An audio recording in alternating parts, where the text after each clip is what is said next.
Shalom. ஆண்டவராகிய இயேசு கிறிஸ்துவின் இனிய நாமத்தினால மிகுந்த அன்போடு கூட இந்த மாலை பொழுதிலே என்னோடு கூட ஜூம்லையும் ஃபேஸ்புக்லையும் இணைந்திருக்கிற திரளான என் அன்பு பிள்ளைகளுக்காக, அருமையான குடும்பங்களுக்காக நான் நன்றி சொல்கிறேன். குடும்பமா ஆண்டோடைய பாதத்துல அவருடைய வார்த்தையின் கீழே உட்காருது நமக்கு எவ்வளவு பெரிய சந்தோஷம், எவ்வளவு பெரிய ஆறுதல். ஒவ்வொரு நாளும் அந்த பாக்கியத்தை அப்பா நமக்கு என்ன செஞ்சிருக்கிறாரு, கொடுத்திருக்கிறார். உண்மையாகவே அவருடைய பிரசன்னத்திற்காக, அவருடைய வார்த்தைகளுக்காக நாங்கள் நன்றி சொல்லுவோம். ஏன்னா அவருடைய வசனத்தை மட்டும் ஆண்டவர் நமக்கு எழுதி கொடுக்கலன்னா நம்ம சோர்ந்து போயிடுவோம், நம்ம தளர்ந்து போயிடுவோம். மனுஷன் அப்பத்தினால மாத்திரமல்ல, தேவனுடைய வாயிலிருந்து புறப்படுகிற ஒவ்வொரு வார்த்தையினாலும் பிழைப்பான்றத இந்த குவாரண்டைன் பீரியட்ல நாம் என்ன செய்கிறோம், உணர்ந்திருக்கிறோம். Is encouraging us, right? இன்றைக்கும் எபேசியருக்கு எழுதின நிருபம் 5ஆம் அதிகாரத்தை நம்ம தியானிக்க போகிறோம். நிச்சயமாய் உங்க குடும்பங்கள்ல, குறிப்பா கணவன் மனைவி உறவுக்குள்ள அதிகமான பிணைப்ப இந்த வசனங்கள் கொண்டு வரும் என்று நான் விசுவாசிக்கிறேன். ஒருத்தர் கனம் பண்றதுனாலையும், ஒருத்தருக்கு கீழ்ப்படுகிறதுனாலையும், வசனத்தை நம்ம புரிந்து கொண்டு வசனத்திற்கு நம்மை ஒப்பு கொடுக்கிறதுனாலையும், குடும்பம்ன்ற அருமையான இந்த நிர்வாகம், தேவனால உருவாக்கப்பட்ட இந்த ஃபவுண்டேஷனல் இன்ஸ்டிடியூஷன் பலப்படும். பலப்படுறதுனால சபை பலப்படும். சபை பலப்பட்டா தேசம் பலப்படும். ஹல்லேலூயா. எல்லாம் குடும்பம் அப்படின்ற ஒரு அமைப்புல இருந்து தான் ஆரம்பமாகிறது. Family is very very important. So நேற்றைக்கு ஒரு கணவனுடைய பொறுப்பு என்ன, what is the duty of a husband அப்படின்றத, கிறிஸ்து மணவாட்டிய எப்படி நேசிக்கிறாரோ அதுபோல கணவனும் ஒரு சாக்ரிஃபிஷியல் லவ், ஒரு சாங்டிஃபையிங் லவ், ஒரு சாட்டிஸ்ஃபையிங் லவ், அதன் மூலமா தன்னுடைய மனைவியை நேசிக்கணும்ன்றத நம்ம பார்த்தோம். குடும்பத்துல பொறுப்பு மனைவியை காட்டிலும் கணவனுக்கு தான் அதிகம். உண்மைதான், புத்தியுள்ள ஸ்திரீ வீட்டை கட்டுகிறாள். ஆனால் பைபிள் சொல்லுகிறது, புத்தியுள்ளவன் கற்பாறையின் மேல் என்ன செய்கிறான், தன் வீட்டை கட்டுகிறான். சோ புத்தி என்பது மனைவிக்கு மாத்திரம் இல்ல, கணவனுக்கு இருக்கணும். ஆமென். கணவன் ஃபவுண்டேஷனை போடுறார். எங்க? கற்பாறையின் மேல. கற்பாறை யாரு? கிறிஸ்து. சோ கிறிஸ்துவின் மேல கணவன் ஃபவுண்டேஷனை போட்டுறாரு. ஃபவுண்டேஷனுக்கு மேல மனைவி என்ன செய்யறா? வீட்டை கட்டுறா. ஹல்லேலூயா. புத்தி உள்ள ஸ்திரீ தான் வீட்டை கட்டணும். அது பெண்களுடைய வேலை. So to build the house, it is the responsibility of a woman அப்படின்றது அப்படின்னு சொல்லிட்டு நம்ம பொறுப்பற்றவர்களாய் கணவன்மார் என்ன செய்ய முடியாது, இருந்து விட முடியாது. கணவர் தான் ஃபவுண்டேஷனை போடுறாங்க, மனைவி என்ன செய்யறாங்க, அதன் மேல கட்டி எழுப்புறார்கள் என்பதை நீங்க என்ன செய்யணும், புரிந்து கொள்ள வேண்டும். ஹல்லேலூயா. ஹல்லேலூயா. என் அன்பு தேவனுடைய பிள்ளைகளை, இன்றைக்கு தொடர்ந்து நாம தியானிக்க போகிறோம். என்னோடு கூட சேர்ந்து எபேசியருக்கு நிருபம் 5ஆம் அதிகாரம் 30ஆம் வசனத்திலிருந்து 33ஆம் வசனம் வரை வாசிப்போம். நாம் அவருடைய சரீரத்தின் அவயவங்களாயும் அவருடைய மாம்சத்திற்கும் அவருடைய எலும்புக்கும் உரியவர்களாயும் இருக்கிறோம். இது நிமித்தம் மனுஷன் தன் தகப்பனையும் தன் தாயையும் விட்டு தன் மனைவியுடன் இசைந்து இருவரும் ஒரே மாம்சமாய் இருப்பார்கள். இந்த ரகசியம் பெரியது. நான் கிறிஸ்துவை பற்றியும் சபையை பற்றியும் சொல்லுகிறேன். எப்படியும் உங்களிலும் அவனவன் தன்னிடத்தில் அன்பு கூறுகிறது போல தன் மனைவியினிடத்திலும் அன்பு கூற கடவன், மனைவியும் புருஷனிடத்தில் பயபக்தியாய் இருக்க கடவள் அப்படின்னு பைபிள் சொல்லு. சரி, கவனிங்க. இப்போ பவுல் கணவன் மனைவி மேல அன்பு கூறணும், மனைவி கணவனுக்கு கீழ்ப்படியணும் அப்படின்ற விஷயத்த அவர் பேசும் பொழுது, முதல்ல அவங்க என்ன கலாச்சாரத்தில் அந்த நாட்கள்ல வாழ்ந்து வந்தார்கள், பவுலுடைய கடிதங்கள், எழுத்துக்கள், பவுல் அன்றைக்கு எழுதும் போது அவனுக்கு எவ்வளவு பெரிய சேலஞ்சா இருந்திருக்கிறோம் அப்படின்றத முதல்ல நம்ம பார்க்கணும். சோ பேக்ரவுண்ட முதல்ல உங்களுக்கு சொல்றேன். ஏன்னா இன்னைக்கு நம்ம பேசிட்டு போயிடலாம். குறிப்பா நம்முடைய கலாச்சாரத்துல பொதுவாய் பெண்கள் ஆண்களுக்கு கீழ்ப்படுகிறதும், ஆண்கள் பெண்களை நேசிக்கிறதும் அப்படின்றது இயல்பான ஒரு விஷயம்தான். But during the time of Paul, while Paul was writing this letter, அந்த ancient culture எப்படிப்பட்டதுன்றதை முதல்ல உங்களுக்கு காண்பிக்க விரும்புகிறேன். தென் படிப்படியா நம்ம இந்த 3 வசனங்களை நம்ம தியானிக்க போகிறோம். ஹல்லேலூயா. 3 கலாச்சாரம் ஒருங்கிணைந்து இருந்த டைம் அது. ஒன்று எபிரேய கலாச்சாரம், இன்னொன்று கிரேக்க கலாச்சாரம், இன்னொன்று ரோம கலாச்சாரம். மல்டி கல்ச்சுரல் ஒரு செட்டப்ல தான் அன்னைக்கு இருந்த எபேசு திருச்சபை மாத்திரமல்ல, பவுல் எந்தெந்த சபைகளுக்கெல்லாம் கடிதம் எழுதினாரோ அந்த சபைகள் எல்லாரும் அந்த கலாச்சாரத்தின் நடுவில் தான் வாழ்றாங்க. ஒன்னு ஹீப்ரு கல்ச்சர், இரண்டாவது கிரீக் கல்ச்சர், மூன்றாவது Roman culture. Right. Basically Hebrew culture பாத்தீங்கன்னா திருமணத்திற்கு ஹை வேல்யூ கொடுத்திருந்தாங்க,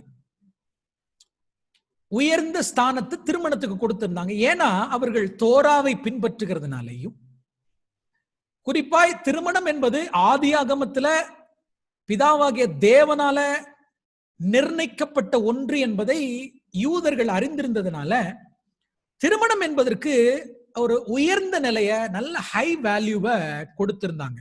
ஆனா இயேசு கிறிஸ்து வாழ்ந்த நாட்களிலே, 1ஆம் நூற்றாண்டினுடைய நாட்களிலே, மோசேயனுடைய காலத்திலிருந்து யூதர்களுடைய அந்த, அதாவது செகண்ட் டெம்பிள் பீரியட்னு சொல்லுவாங்க, during the time of Jesus Christ, அந்த இடைப்பட்ட காலத்துல திருமணத்திற்கு இருந்த அந்த மதிப்பும் அந்த மரியாதையும் இயேசு கிறிஸ்து வாழ்ந்த நாட்கள்ல இல்லாம போச்சு. காரணம், இயேசு கிறிஸ்து இந்த பூமிக்கு வருவதற்கு முன்பதாக கிரேக்கர்கள், குறிப்பாய் மாவீரன் அலெக்சாண்டருடைய தலைமையில அவனுடைய படையெடுப்பினால ஏற்பட்ட மிகப்பெரிய கலாச்சார மாற்றம் என்னாச்சுன்னு சொன்னா யூதர்களுக்குள்ள நிறைய மாற்றங்களை கொண்டு வந்துருச்சு அவங்களுடைய வாழ்க்கை முறையில. சோ தோராவை மட்டுமே, நியாயப்பிரமாணங்களை மட்டுமே கை கொண்டு வந்த யூதர்களுக்கு கிரேக்க கலாச்சாரத்தின் மேல ஈர்ப்பு ஏற்பட்டு அவர்களுடைய நாகரிகத்துக்கு அவங்க பழகி, குறிப்பாய் அரிஸ்டோகிராட்டிக் ஜூஸ், சதுசேயர், அதுவும் குறிப்பா தேவாலயத்துல ஆசாரியர்களா இருக்கக்கூடிய, பிரதான ஆசாரியர்களா இருக்கக்கூடிய, தேவாலயத்தை நிர்வகிக்கக்கூடிய அந்த நிலையில் இருந்த அந்த டாப் மோஸ்ட் பீப்புள் எல்லாமே கிரேக்க கலாச்சாரத்தை அண்டி போயிட்டாங்க. It was a mixed culture. அப்பதான் பைபிள் ஹீப்ரூல இருந்து கிரீக்குக்கு டிரான்ஸ்லேட் பண்ணுது. அப்ப என்ன நடந்தது? ஹெல்லனிஸ்டிக் ஜூஸ் என்று அவர்களை சொல்லுவாங்க, அதாவது கிரேக்க கலாச்சாரத்தை பின்பற்றி போன யூதர்கள். அவங்களுக்கு ரொம்ப பிடிச்சிருச்சு. இப்ப நம்ம கூட அப்படித்தானே, நமக்குன்னு ஒரு கலாச்சாரம் உண்டு, கலாச்சாரத்திற்கு ஒரு உடை உண்டு. ஆனா நம்ம கலாச்சாரத்தினுடைய உடைய நம்ம மறந்துட்டோம், நம்ம கலாச்சாரத்தினுடைய உணவை நம்ம மறந்துட்டோம், நம்முடைய கலாச்சாரத்துக்குரிய பழக்க வழக்கங்களை மறந்துட்டு பெரும்பான்மையாக நம்ம வெஸ்டர்ன் கலாச்சாரத்தை தானே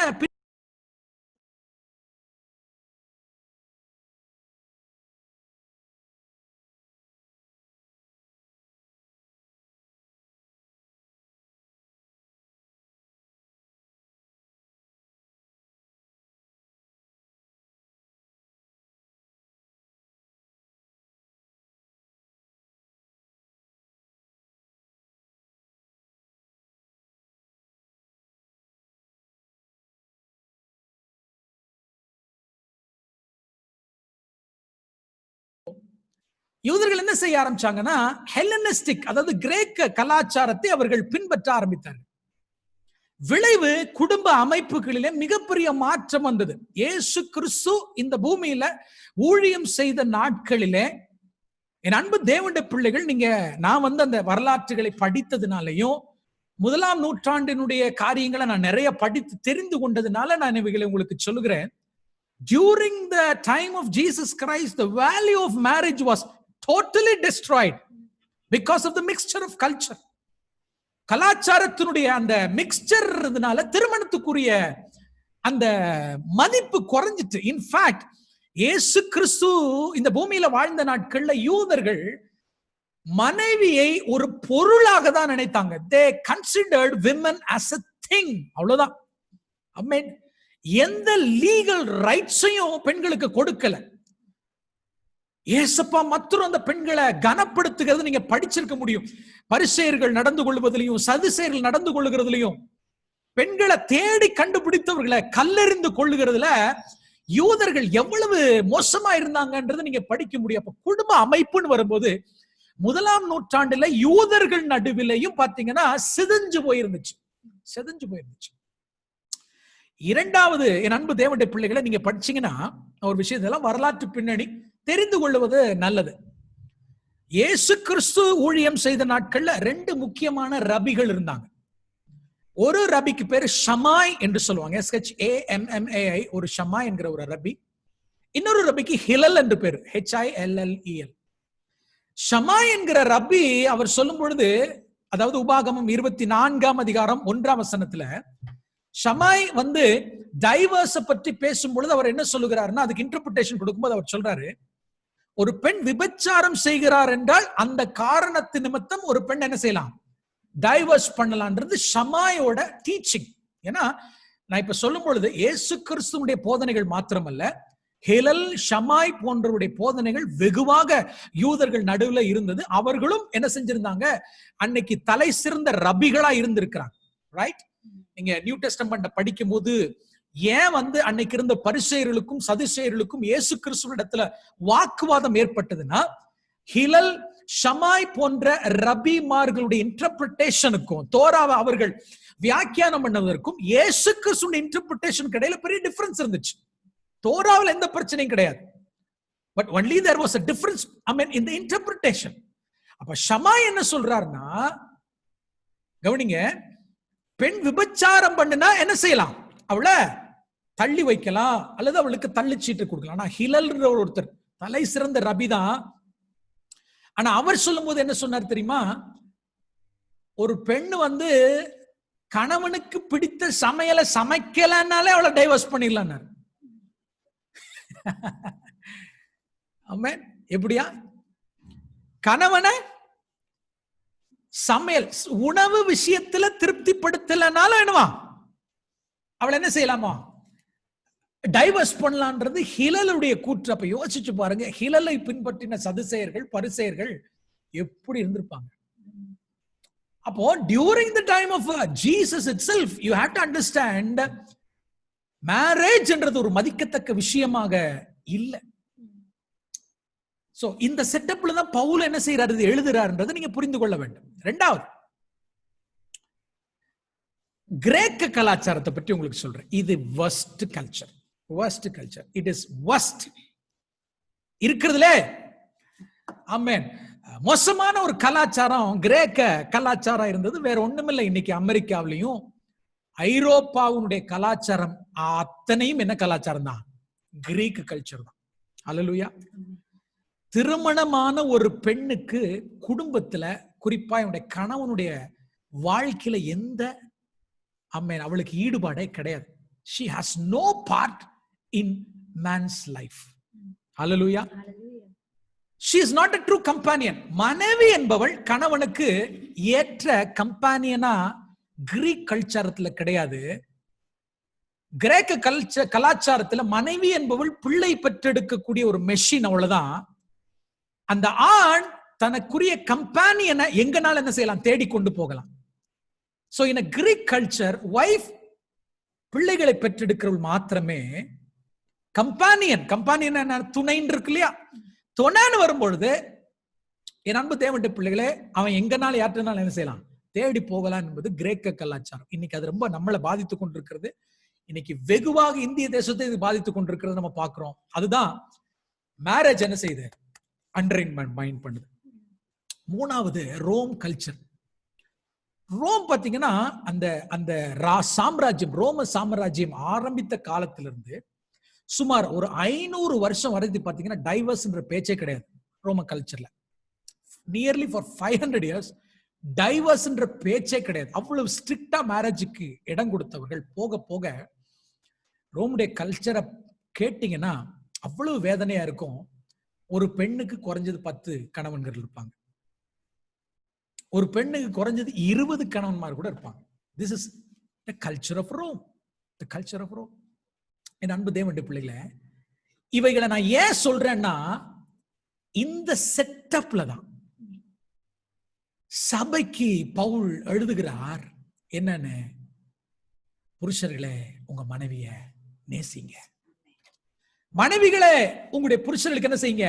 கீழ்ப்படிங்க. சாதாரணமான செட்டப் அல்ல. இன்னைக்கு நல்ல ஒரு கலாச்சாரத்திற்கு கீழே வாழுகிறவர்களுக்கே கீழ்ப்படிங்கன்னு சொல்லும் பொழுதும், அன்பு கூறுங்கன்னு சொல்லும் பொழுது கஷ்டமா இருக்கும் போது, இப்படிப்பட்ட ஒரு மோசமான கலாச்சாரத்தினுடைய பின்னணியிலிருந்து வரக்கூடிய விசுவாசிகளுக்கு பவுலுடைய கடிதம் எப்படி இருக்கும்னு நினைச்சு பாருங்க. ஆனாலும் அந்த ஜனங்கள் அதை ஏற்றுக்கொண்டு அப்படியே நடந்தார்கள் அப்படின்றத சரித்திரத்துல நம்ம பார்க்க முடியும். ஒரு அல்லேலூயா சொல்லுங்க பார்க்கலாம். ரைட், கவனிங்க. அப்போ என்ன பவுல் சொல்லுகிறாரு? ஏன் இத கணவன் மனைவிக்கு எழுதுகிறார் அப்படின்னா, அன்றைக்கு இருந்த எபேசு திருச்சபையை மாத்திரமல்ல, இன்றைக்கு இருக்கக்கூடிய நம்மையும் திருமண வாழ்க்கை என்று வரும்பொழுது, கணவன் மனைவி என்று வரும்பொழுது, ஒரு புதிய பியூரிட்டி, ஒரு புதிய பரிணாமத்திற்குள்ள ஒரு நியூ ரிலேஷன்ஷிப், ஒரு நியூ பியூரிட்டிக்கு என்ன செய்கிறார்? நம்மள அழைக்கிறார். ஹல்லேலூயா. இன்னைக்கும் கிறிஸ்தவ குடும்பங்கள் தடுமாறி கொண்டிருக்கிறது. டைவர்ஸ் பற்றி நிறைய கவுன்சிலிங் பண்றோம். இன்னும் திருமணத்தை குறித்ததான சரியான அறிவு நாம இல்லாம இருக்கிறதுனாலதான் இன்னைக்கு நம்ம பிரிஞ்சிருக்கிறோம். கிறிஸ்தவ குடும்பங்கள்ல கூட டைவர்ஸ் நடக்குது. ஊழியக்கார குடும்பங்கள்ல கூட பிரிந்து இருக்கிறத நம்ம பார்க்கிறோம். ஸ்டில் திருமணம் என்பதனுடைய தேவனுடைய நோக்கத்தை யார் என்ன செய்யாம இருக்கிறாங்க? புரிந்து கொள்ளாம. இன்னைக்கு ரொம்ப தெளிவா நான் இதை கற்றுக் கொடுக்க போறேன். என்னோடு கூட மிகுந்த கவனமா ஜெபத்தோடு பாருங்க. நெட்வொர்க் எந்த இஷ்யூஸ் வரக்கூடாது. ஹல்லேலூயா. ரைட், கவனிங்க. ஒரு கிறிஸ்தவ குடும்பம், a Christian home, it should be a picture of Christ relationship with his church. கிறிஸ்து திருச்சபையோடு கூட எந்த அளவுக்கு அவர் நெருங்கிய உறவு வைத்திருக்கிறார் என்பதை உலகத்திற்கு காண்பிப்பது ஒரு கிறிஸ்தவ குடும்பம். மறுபடியும் சொல்லுகிறேன், கிறிஸ்து தன்னுடைய மனவாட்டியாகிய சபையை அவர் எவ்வளவு நேசிக்கிறார் என்பதை உலகத்திற்கு தெளிவாக காண்பிக்க வேண்டிய பொறுப்பு யாருடையதுன்னா கிறிஸ்தவ குடும்பம். சிம்பிளா சொல்றேன், உங்க குடும்பத்தை பார்த்த உடனே உங்க பக்கத்து வீட்டுக்காரனுக்கு என்ன தெரியுதுன்னா, இயேசு எவ்வளவா இவர்களை நேசிக்கிறார். ஒரு அல்லேலூயா சொல்லுங்க பார்க்கலாம். ஆமென். கிறிஸ்து மனவாட்டியாக திருச்சபையின் மேல் எவ்வளவு அன்பு வைத்திருக்கிறார், அது எத்தகையது என்று கற்றுக்கொள்ளுகிற இடம் பிரசங்கத்தில் இல்ல, ஒரு குடும்பத்துல.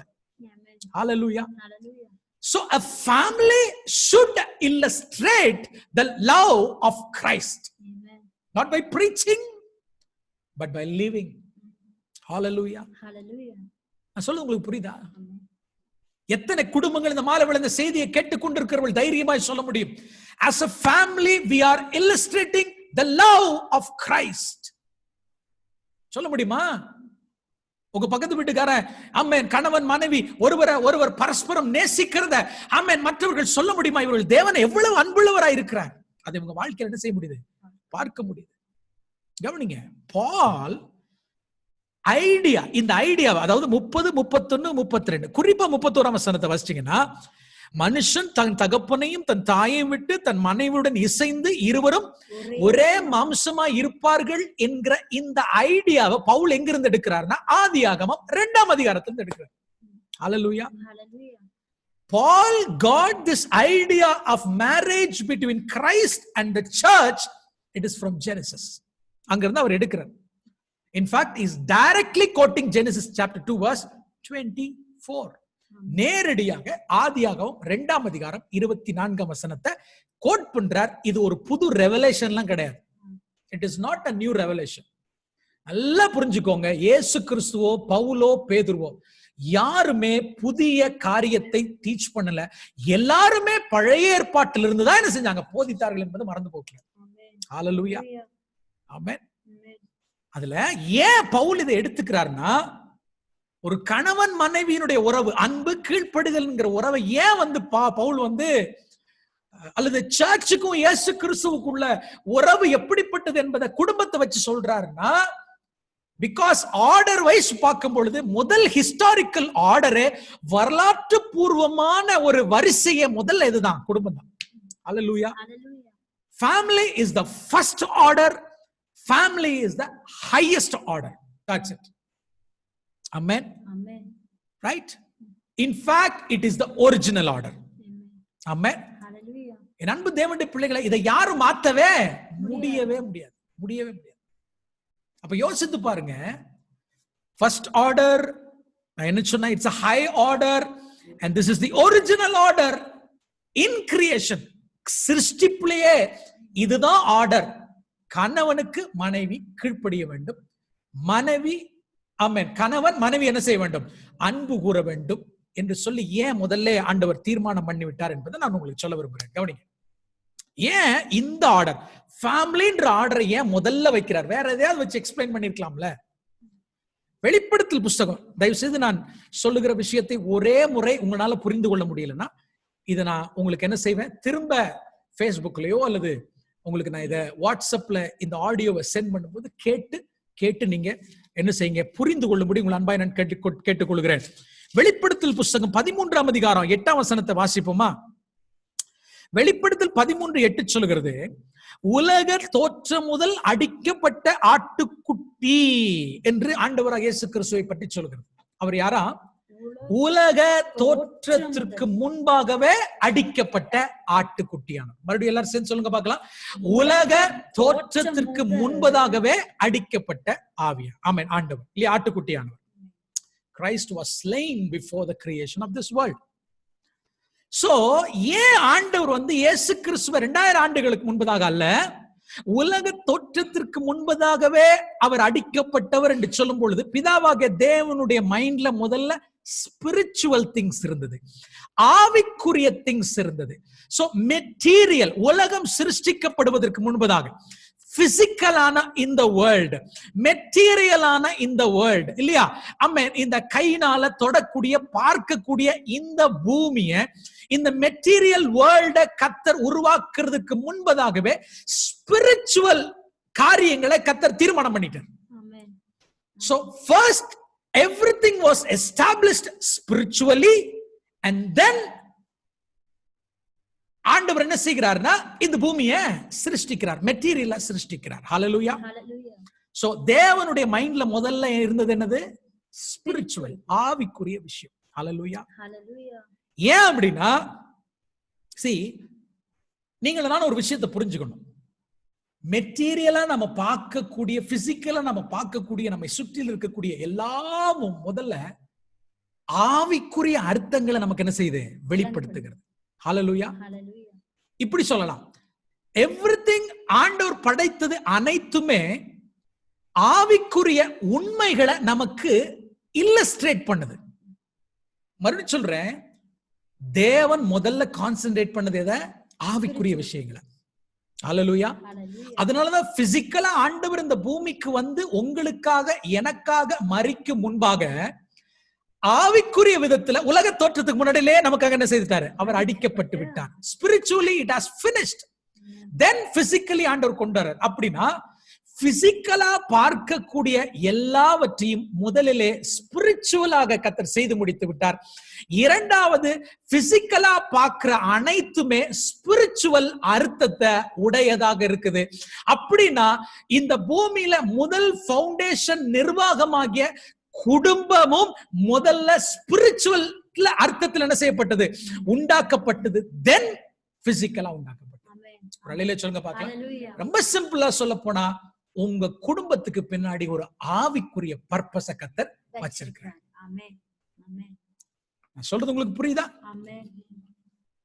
எப்படி உலக தோற்றத்துக்கு முன்பதாக அடிக்கப்பட்ட ஆட்டுக்குட்டியானவர் என்கிறதை நம்புகிறோமோ அதை அப்ளை பண்ணுங்க. எதுக்கும்? மேரேஜுக்கும் அப்ளை பண்ணுங்க. நானும் என்னுடைய மனைவியாகிய சிந்தியாவும் கணவனும் மனைவியுமாய் இன்றைக்கு பிசிக்கலா இணைந்திருப்போம் என்பதை ஏற்கனவே ஸ்பிரிச்சுவலா ஆண்டவர் முடிவு பண்ணிட்டார். அண்டர்ஸ்டாண்ட்? சோ எங்களை குறிச்ச பிசிக்கல் பர்பஸை விட ஒரு ஸ்பிரிச்சுவல் பர்பஸை கர்த்தர் ஏற்கனவே வச்சிருந்ததுனால எங்களை என்ன செஞ்சிருக்கிறார்? பிசிக்கலா இணைச்சிருக்கிறார். ஹalleluya.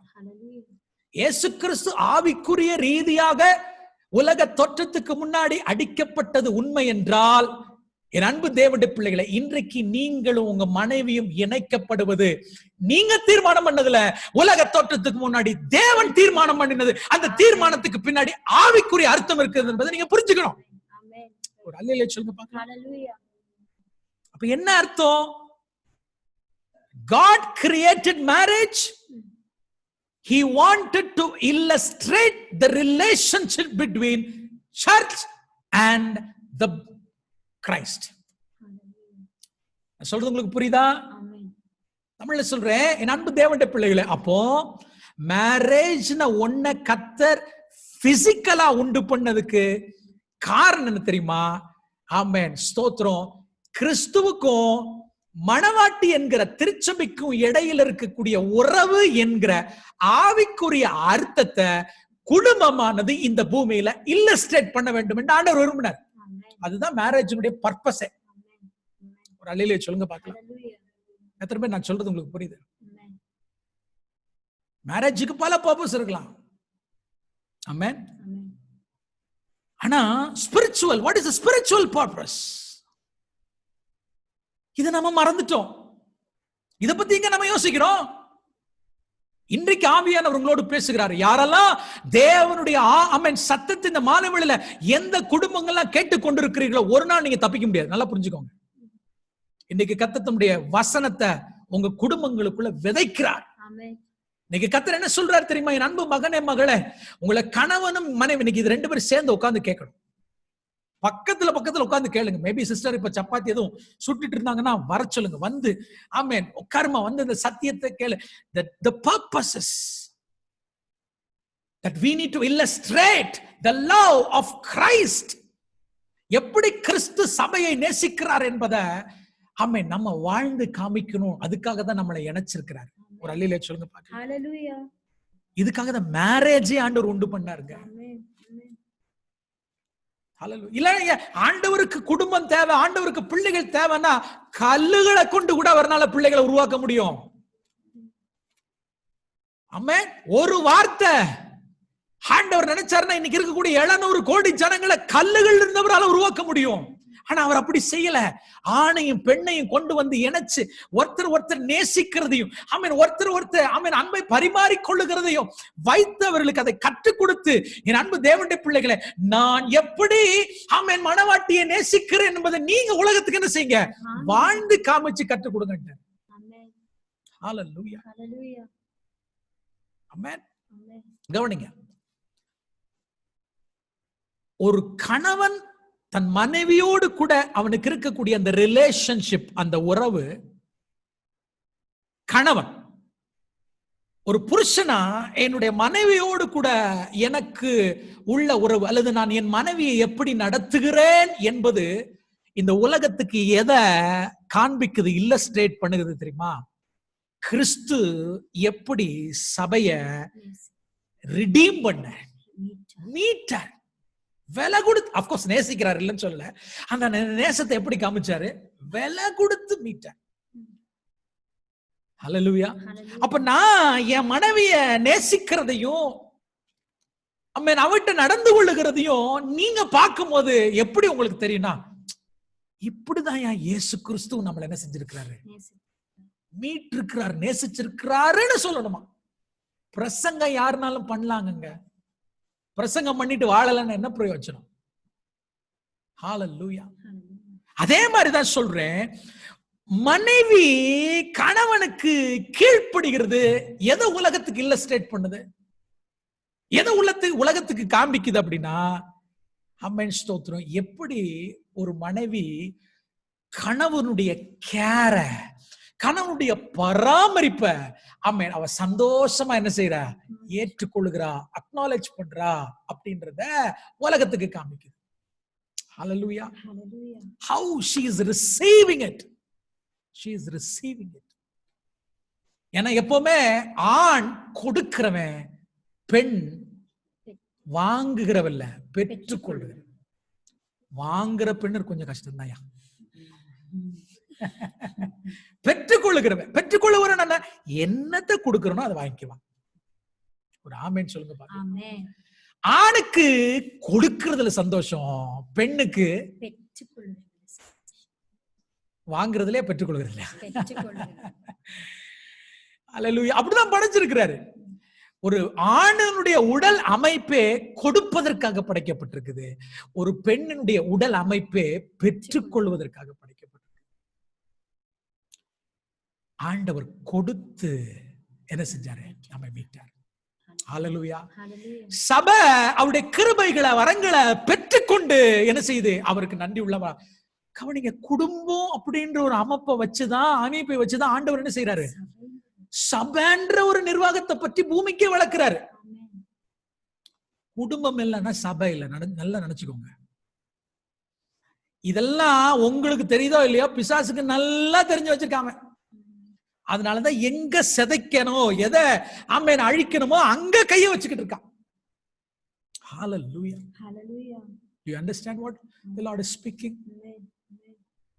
அதனாலதான் பாருங்க, நம்ம 22ஆம் வசனத்திலிருந்து 33ஆம் வசனம் வரைக்கும் நீங்க வாசித்து வரும்பொழுது திரும்ப திரும்ப பவுல் எந்த பேசேஜ் கணவனை பற்றி பேசினாலும் சரி, மனைவியை பற்றி பேசினாலும் சரி, ஒரு வார்த்தை அவர் ஆட் பண்ண மறக்கல. கிறிஸ்துவுக்குள், கிறிஸ்துவுக்குள், கிறிஸ்துவை போல, கிறிஸ்துவை போல. அந்த லார்ட், தி லார்ட், தி லார்ட்ன்ற வேர்டை ஏன் திரும்ப திரும்ப பவுல் பயன்படுத்துகிறார்னா, is connecting the family with the Christ. சும்மா வீட்டுல இயேசுவே இந்த வீட்டுக்கு தலைவரா இருக்கிறார் போர்டு போடக்கூடாது. அது அப்படி பைபிள்ல நிறைய பேர் நினைச்சுக்கிட்டு இருக்காங்க இயேசுவே வீட்டிற்கு தலைவர் என்பது பைபிள்ல ஏதோ ஒரு வசனம். அப்படி வசனம் கிடையாது. ஹல்லேலூயா. உண்மையில அந்த வீட்டுல போய் பார்த்தாதான் தெரியும் அந்த அம்மா தான் தலைவியாகுது. ஹல்லேலூயா. பிரியமான தேவனுடைய பிள்ளைகளே கவனிங்க, இவ்வளவு நம்ம பேசுறோம்ல, no one will ever be able to understand the true and the deepest meaning of marriage who is not a Christian. இயேசு கிறிஸ்துவை ஏற்றுக்கொள்ளாதவனுக்கு இப்ப நாம பேசிட்டு இருக்கிறது புரியவே புரியாது. அண்டர்ஸ்டாண்ட்? புரியவே புரியாது. ஹல்லேலூயா. ஒருவேளை இங்க கேட்கலாம், பாஸ்டர் உலகத்துல இருக்கிறவங்க கூட ரொம்ப நல்லா கணவன் மனைவி நடந்து கொள்ளுகிறாங்க. உண்மைதான், இல்லைன்னு சொல்லல. ஆனா அவர்கள் தேவனுடைய பர்பஸ் நிறைவேற்ற முடியாது. Understand? Yes, beautiful illustration are there in the world. உலகத்துல தேவனை அறியாத கணவன் மனைவி கூட 100 வயசு வரைக்கும் என்ன செஞ்சிருக்கிறாங்க? ஒன்னா வாழ்ந்தவங்க உண்டு. தேவனுடைய பர்பஸ் என்ன? கிறிஸ்து மனவாட்டியை நேசிக்கிறார் என்பதற்கு இல்லஸ்ட்ரேஷன் அவங்க வாழல. நல்ல எக்ஸாம்பிளா வாழ்ந்திருக்காங்க. ஆனா நீங்க அப்ப அவங்களை விட எவ்வளவு நல்லா வாழணும். அப்ப இந்த சத்தியம் யாருக்கு மட்டும்தான் புரியும்? ஒரு கிறிஸ்தவனுக்கு மட்டும்தான் புரியும். ஹல்லேலூயா. ஏன் சொல்றேன்? ஒரு ஹஸ்பண்டுக்கு நல்ல கவனிங்க, ஒரு ஹஸ்பண்டா கிறிஸ்துவை போல நான் மனைவியை நேசிக்க வேண்டும் என்றால் முதல்ல கிறிஸ்துவனுடைய அன்புனா என்னன்னு எனக்கு தெரியணும். அண்டர்ஸ்டாண்ட்? புரியுதா? கிறிஸ்துவ நேசிக்கிறது போல நான் என் மனைவியை நேசிக்கணும்னா முதல்ல கிறிஸ்து என்ன நேசிச்சதை நான் டேஸ்ட் பண்ணிருக்கணும். அப்பதான் அந்த கமாண்ட்மெண்ட் நான் ஃபுல்ஃபில் பண்ண முடியும். So husband should be a Christian. அதே மாதிரி தான் சொல்றேன், ஒரு மனைவியும் ஒரு கணவனுக்கு கீழ்ப்படிய வேண்டும் என்றால் முதல்ல அந்த மனைவி யாருக்கு கீழ்ப்படிஞ்சிருக்கணும்? கிறிஸ்துவுக்கு கீழ்ப்படிஞ்சிருக்கணும். ஹல்லேலூயா. அப்பொழுது தன்னை போல அவளுக்கு தெரியும் கணவனுக்கு கீழ்ப்படிறதுனா என்ன.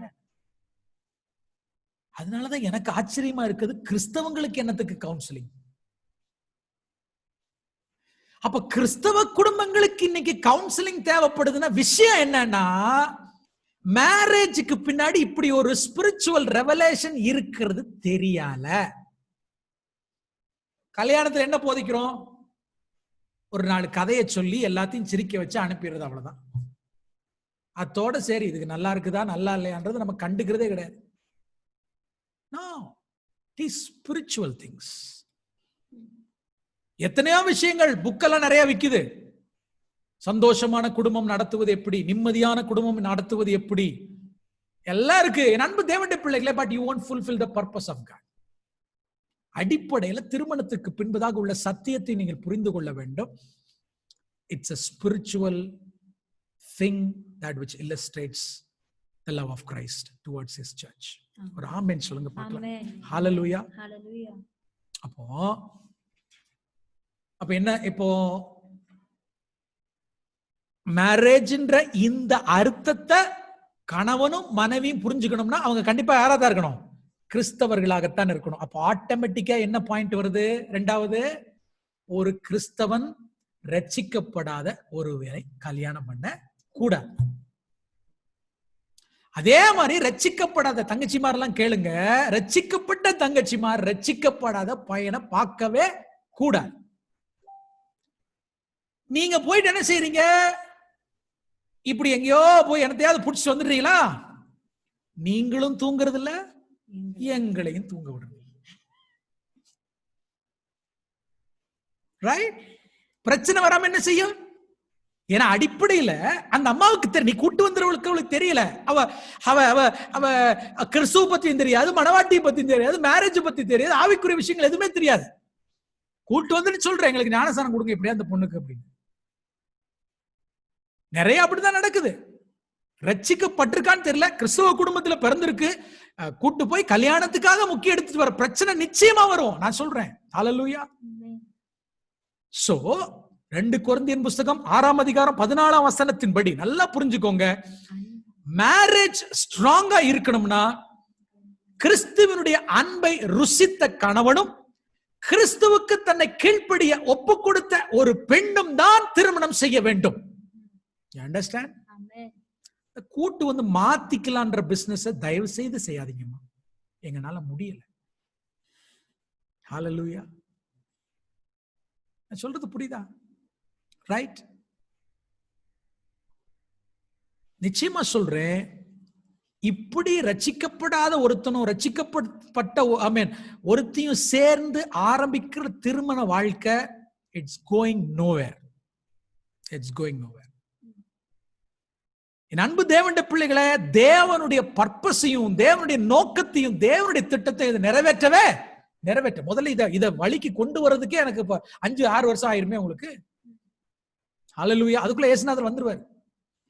யாராவது இதை கேட்டுக்கொண்டிருக்கிற வாலிப தம்பி தங்கச்சிக்கு ஏதாவது ஐடியா இருந்துச்சுன்னா இன்னைக்கோட என்ன செஞ்சிருங்க, விட்டுருங்க. திருமணம் என்பது நீங்க நினைக்கிற மாதிரி கிடையாது. ஹல்லேலூயா. ஒரு ஆமென் சொல்லுங்களேன். வேகமா போவோம், மேபி ஒரு 5-10 மினிட்ஸ் அதிகமானாலும் தயவு செய்து பொறுமையா கேளுங்க. Very very important, very very இம்பார்ட்டன்டான விஷயம் நம்ம பார்த்து கொண்டிருக்கிற திருமணத்தை குறித்த விஷயங்கள். எவ்வளவு பாரத்தோடு பவுல் இதை எழுதியிருப்பார் தெரியுமா?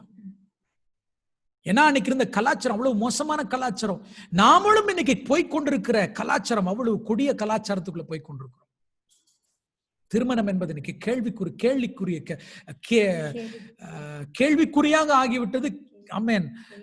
ரொம்ப துரதிர்ஷ்டவசமாக ஒரு நிலையில இருக்குது. ஆணையும் பெண்ணையும் கன்றாவியா போயிட்டு இருக்கு. காரணம் வெறும் ஸ்பிரிச்சுவல் திங்ஸ். ஹல்லேலூயா. வாசிப்போமா 31-32 மறுபடியும் வாசிப்போம். இது நிமித்தம் மனுஷன் தன் தகப்பனையும் தன் தாயையும் விட்டு தன் மனைவியோடு இசைந்து இருவரும் ஒரே மாம்சமா இருப்பார்கள். இந்த ரகசியம் பெரிது, நான் கிறிஸ்துவை பற்றியும் சபையை பற்றியும் சொல்லுகிறேன் அப்படிங்கிறார். ஒரு 3 மிஸ்டிக்கல் யூனியன் சொல்லலாம். ரகசியம், மிஸ்டிக்னா ரகசியம். 3 ரகசியங்களை பற்றி நீங்க பார்க்கலாம் பைபிள்ல. அதாவது 1 யூனியன் வரும் இல்லையா, அந்த 1 ஃபிளஷ், ஒன்றா இருப்பது. 1 பிதா குமாரன் பரிசுத்த ஆவியாகிய மூவரும் ஒன்றா இருக்கிறார்கள். இந்த யூனியனும் ரகசியம் தான். It's a great mystery. 3 நபர்களும் ஒன்றா இருக்கிறார்கள். That's one of the mystery. இரண்டாவது 2 natures of Christ. ஒன்று கிறிஸ்து மனுஷகுமாரனுமாய் இருக்கிறார், தேவகுமாரனுமாய் இருக்கிறார். அவர் பூமிக்கு வந்த பொழுது 100% மனிதனாய் இருந்தார், 100% தேவனாயும் இருந்தார் என்பதை பார்க்க முடியும். சோ அந்த union of 2 nature of Christ மிஸ்டரியான ஒண்ணு. ஹல்லேலூயா. அடுத்த மிஸ்டரி என்ன தெரியுமா? Union of Christ with the church. சபையோடு கூட அல்லது சபை கிறிஸ்துவோடு கூட இணைகிறதுன்ற அந்த மிஸ்டரி ஒரு ப்ரொஃபவுண்டான மிஸ்டரின்னு பவுல் இங்க சொல்றார். அதாவது ரகசியம் பெரிதுங்கிற. ஹல்லேலூயா. எது? கிறிஸ்துவோடு கூட நம்ம இணைக்கப்பட்டிருக்கிறது. ஹல்லேலூயா. மறுபடியும் சொல்கிறேன், கிறிஸ்துவோடு கூட நம்ம இணைக்கப்பட்டதை பவுல் என்னன்னு சொல்றாருன்னா, பெரிய மிஸ்ட்ரி, பெரிய மிஸ்ட்ரி. கவனிங்க, ஆணும் ஆணும் ஒன்றாக முடியுமா? முடியவே முடியாது. பெண்ணும் பெண்ணும் ஒன்றாக முடியுமா? முடியாது. அப்பாவும் மகனும் ஒன்றாக முடியுமா? முடியாது. அம்மாவும் மகளும் ஒன்றாக முடியுமா? முடியும். நீங்க எவ்வளவு க்ளோஸ் ஃப்ரெண்ட்ஸா இருந்தாலும் 2 பேர், 2 ஆண் 2 பெண் அல்லது whoever it might be ஒன்னாக முடியாது. உறவுகள்ல ஒரே ஒரு உறவு மட்டும்தான் 2 பேர் ஒன்னாக முடியும். அது கணவன் மனைவி என்ற உறவு மட்டும். கரங்களை தட்டி ஆண்டவருக்கு மகிமை சொல்லுங்க பார்க்கலாம். இன்னைக்கு ஆணித்தரமாய் சொல்லுகிறேன், ஆமென். தேவன் இந்த பூமியில நிர்ணயம் பண்ண, ஆமென், உறவுகள் ஒன்றாக கூடிய ஒரே உறவு ஆணும் பெண்ணும் திருமணத்துல இணைகிற ஒரே உறவு. Bible is against homosexuality. It is against lesbian. எந்த சந்தேகமும் இல்லை. பிகாஸ் அவைகளிலே அவர்கள் ஒன்றாக முடியாது. ஒரு ஆமென் சொல்லுங்க பார்க்கலாம். அதனாலதான் சபையை குறித்து சொல்லும் பொழுது கிறிஸ்துவுக்கும் இயேசு கிறிஸ்துவும் சபை இன்னைக்கு ஒன்னாகி இருக்கிறோமேன்றது எதை வச்சு சொல்றாருன்னா திருமணத்தை வச்சு சொல்றாரு. அப்ப திருமணம் எவ்வளவு புனிதமானது பாருங்க. வேற எந்த எக்ஸாம்பிள் ஆண்டவர் யூஸ் பண்ணல.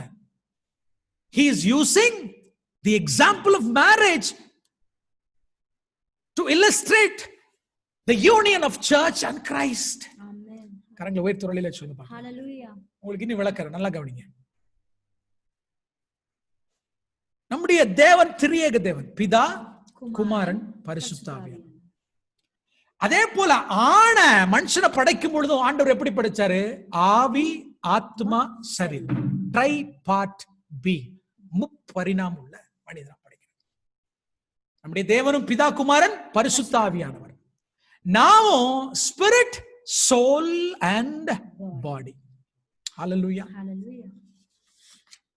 கவனிங்க, திருமணம்னா என்னன்றத இன்னும் நம்ம இன்னும் முடிக்கல. ஏன் இதை நான் சொல்றேன்னா, you have to serious about your marriage life. என்ன பிரச்சனை போராட்டம் இருந்தாலும் இத நீங்க தேவனுடைய பிள்ளைகளாக, ரட்சிக்கப்பட்ட கணவனா, ரட்சிக்கப்பட்ட மனைவியா இருப்பீங்கன்னா இன்னும் உங்களுடைய திருமணத்தை வலுப்படுத்துவதற்காக ஆவியானவர் பேசிக் கொண்டிருக்கிறார். ஏன்னா இந்த உலகத்துக்கு நீங்க தேவை. உங்க சுற்றி வாழக்கூடிய சமுதாயத்திற்கு உங்க வாழ்க்கை ரொம்ப முக்கியம்.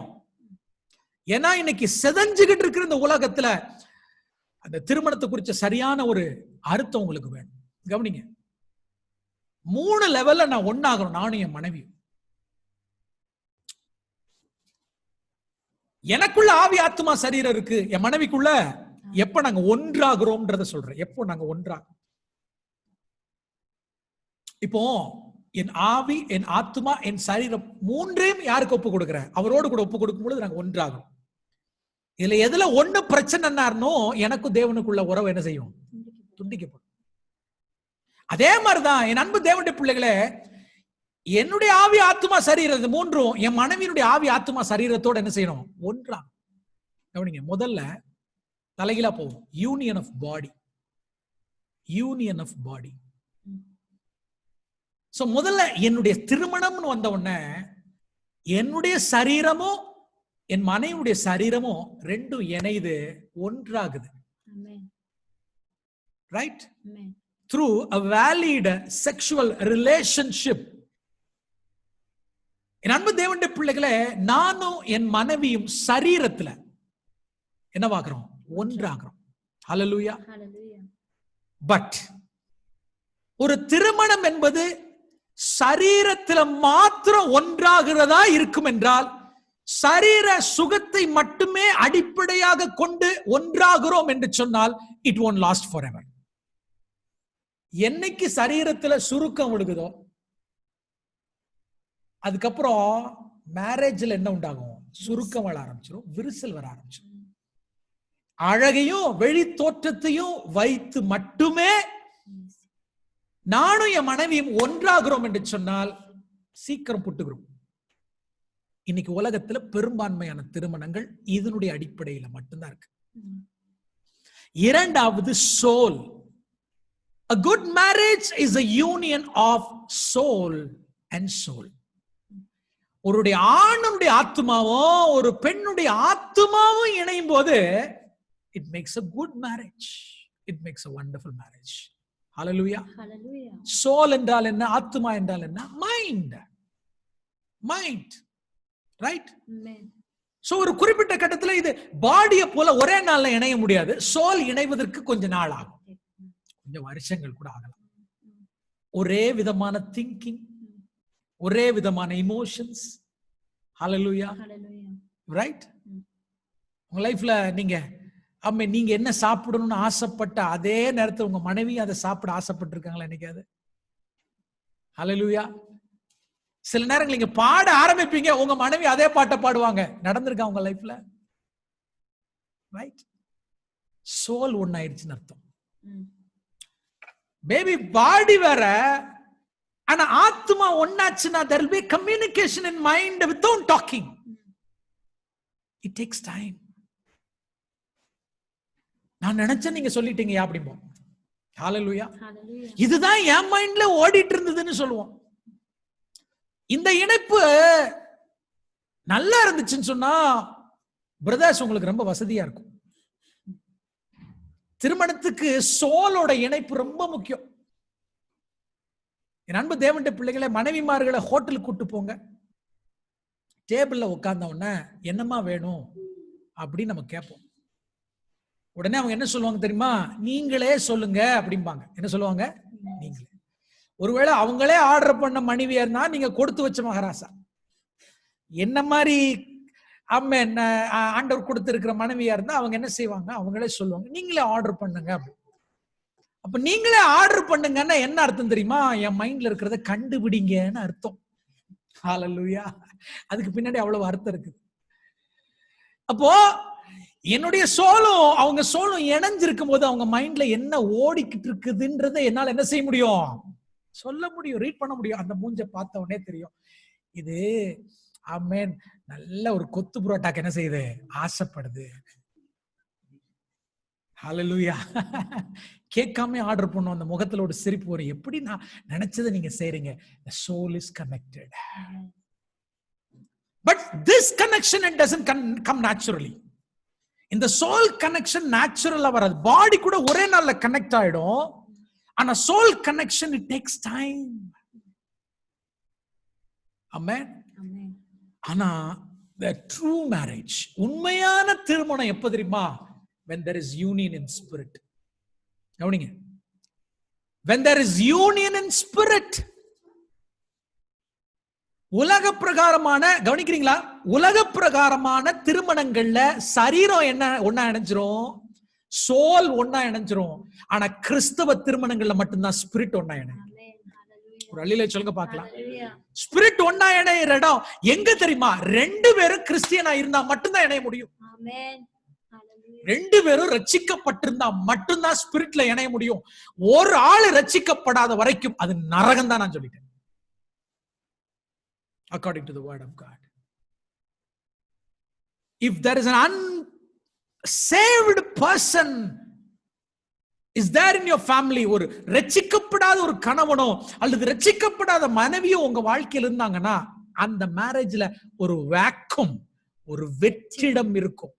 ரட்சிப்புன்ற அனுபவம் தான் அதை நிரப்பும். ஹல்லேலூயா. ஏன்னா ஸ்பிரிட் ஒண்ணா இணையணும்னா ஹோலி ஸ்பிரிட் அங்க வேணும். ஒரு அள்ளில சொல்லுங்க. என்னுடைய ஆவிய பரிசுத்த ஆவியானவர் தொட்டுட்டாரு. என் மனைவியினுடைய ஆவிய பரிசுத்த ஆவியானவர் என்ன செஞ்சிட்டாரு? தொட்டுட்டாரு. விளைவு என் அன்பு தேவனுடைய பிள்ளைகளை, அவளுக்குள்ளும் இருக்கிற அதே ஆவியானவர் தான் எனக்குள்ளும் இருக்கிறாரு. நாங்க ரெண்டு பேரும் ஆவியில இணையும் பொழுது அன்பு தேவனுடைய பிள்ளைகளை, we can do miracle, we can do miracle, wonders. This is a true marriage. கிறிஸ்துவுக்கும் மணவாட்டியாகிய திருச்சபைக்கு இருக்கிற இணைப்பு ஸ்பிரிச்சுவல் இணைப்பு. It's not physical. Hallelujah. It's not intellectual, it's spiritual. அதனாலதான் பவுல் சொல்றாரு இந்த ரகசியம் பெரியதுங்க. அப்படின்னு என்ன அர்த்தம்? உலக பிரகாரமானவனுக்கு இந்த பிரசங்கம் என்ன செய்யாது? புரியாது. உங்களுக்கு புரியுது நான் நம்புறேன். புரியலன்னா திரும்ப என்ன செய்யுங்க? தயவு செய்து கேளுங்க. Are you connected with your wife bodily? சரீர பிரகாரமாக உங்களுடைய மனைவியோட இணைஞ்சிருக்கீங்களா?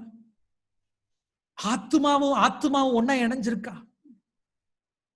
ஆவியும் ஒன்னா இணைஞ்சிருக்கா? இது 3 இணைஞ்சாதான் அதுக்கு பேரு மேரேஜ். இதுல எங்க ஒரு இடத்துல பிரச்சனை இருந்தாலும், சம்டைம்ஸ் சில ஆட்கள் ஸ்பிரிச்சுவல் இணைந்திருப்பாங்கன்னா பிசிக்கலா இணைய மாட்டாங்க. அதுவும் தப்பு. 3லும் என்ன இருக்கணும்? இணைப்பு இருக்கணும். ஹல்லேலூயா. எவ்வளவு அழகாக குடும்பத்திற்கும் ஆலோசனை சொல்றாரு, சபைக்கும் ஆலோசனை சொல்றாரு. So as a church-ஆ நாமும் கிறிஸ்துவோடு கூட அப்படி பின்னி படைஞ்சிருக்கணும். ஏதோ ஞாயிற்றுக்கிழமை வந்துட்டு போற வாழ்க்கை கிறிஸ்துவ வாழ்க்கை அல்ல. ஒரு மணவாட்டியா கிறிஸ்துவோடு கூட உங்களுடைய இணைப்பு இப்படி இருக்கா? சரீர பிரகாரமாகவும் ஆத்ம பிரகாரமாகவும் ஆவிக்குரிய பிரகாரமாகவும் அவரோடு கூட இணைஞ்சிருக்கீங்களா? 2 இடத்துலயும் நீங்க சோதிச்சு பாருங்க, குடும்பமாகவும் சபையாகவும். பிள்ளைகளே, உண்மை சொல்றேன், if you have family problems, உங்க குடும்பங்கள்ல பிரச்சனை இருக்கு,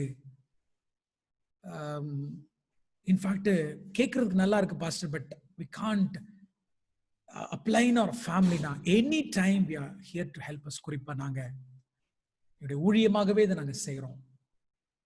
எந்த நேரத்திலும் நான் உங்களுக்கு உதவி செய்யறது ரெடியா இருக்கிறோம்.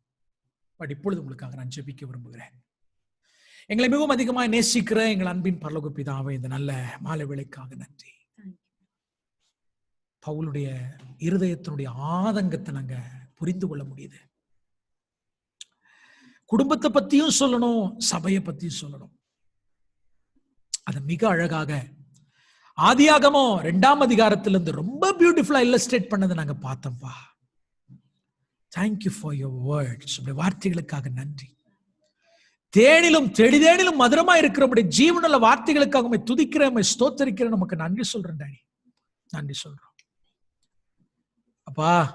இன்னைக்கு இந்த 3 நாட்களாக கணவன் மனைவி இன்றைக்கு திருமணம், இந்த 3 விஷயத்தை நாங்க கேட்ட சத்தியங்களின்படி நடக்க எங்களுக்கு உதவி செய்வீராக. ஆண்டவரே, எங்கேயாவது பிளவுகள் விரிசல்கள் இருந்தா அதை சரி செய்துட்டு, ஆமென், கிறிஸ்து சபையை எவ்வளவு நேசிக்கிறார் என்பதை நாங்க எங்க வாழ்க்கையில மற்றவர்களுக்கு வாழ்ந்து காட்ட உதவி செய்யும். மகிமையும் கனத்தையும் உமக்கே செலுத்துகிறோம், இயேசுவின் நாமத்தில் பிதாவே. ஆமென், ஆமென்.